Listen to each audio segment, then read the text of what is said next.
ക്രിസ്തുവിൻ്റെ സമാധാനം നിങ്ങളോടുകൂടി ഉണ്ടായിരിക്കട്ടെ.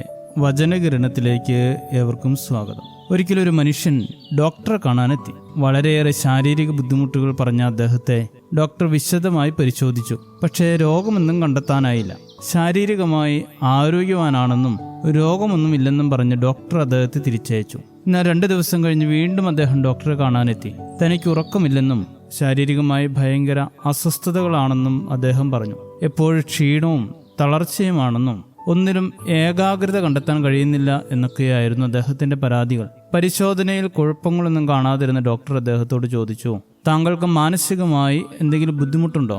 മനസ്സിനെ വിഷമിപ്പിക്കുന്നതോ മനസാക്ഷിയെ കുറ്റപ്പെടുത്തുന്നതോ ആയ എന്തെങ്കിലും തെറ്റുകൾ നിങ്ങൾ ചെയ്തിട്ടുണ്ടോ? അത് കേട്ട രോഗി പെട്ടെന്ന് ഡോക്ടറോട് ക്ഷുഭിതനായി. ഞാൻ രോഗം ചികിത്സിക്കാനാണ് വന്നത്, അല്ലാതെ മതപ്രസംഗം കേൾക്കാനോ കുമ്പസാരിക്കാനോ അല്ല എന്നും പറഞ്ഞ് അദ്ദേഹം ഡോക്ടറെ അടുക്കൽ നിന്നും ഇറങ്ങിപ്പോയി. എന്നാൽ 2 ദിവസം കഴിഞ്ഞപ്പോൾ അദ്ദേഹം വീണ്ടും ഡോക്ടറെ കാണാൻ എത്തി.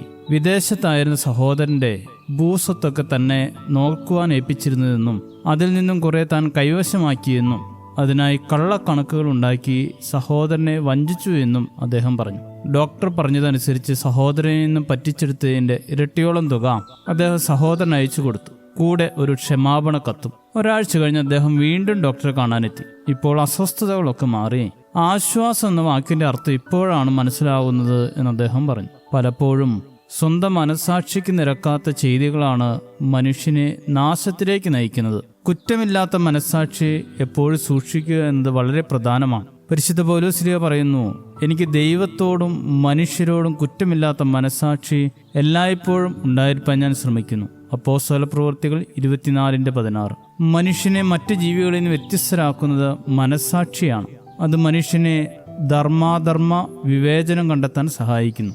മനുഷ്യന്റെ ഏറ്റവും നല്ല സുഹൃത്തും വഴികാട്ടിയുമാണ് അവന്റെ മനസാക്ഷി.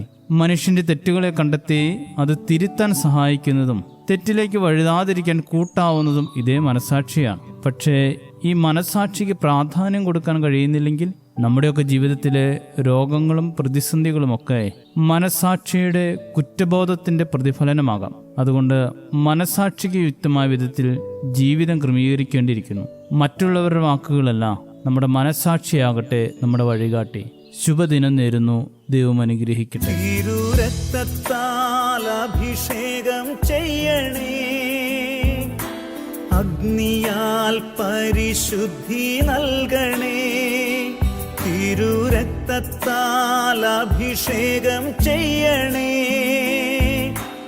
അഗ്നിയാൽ പരിശുദ്ധി നൽകണേ.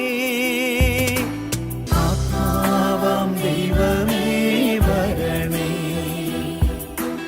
എന്റെ ഉള്ളിൽ വസിക്കാൻ വരണേ.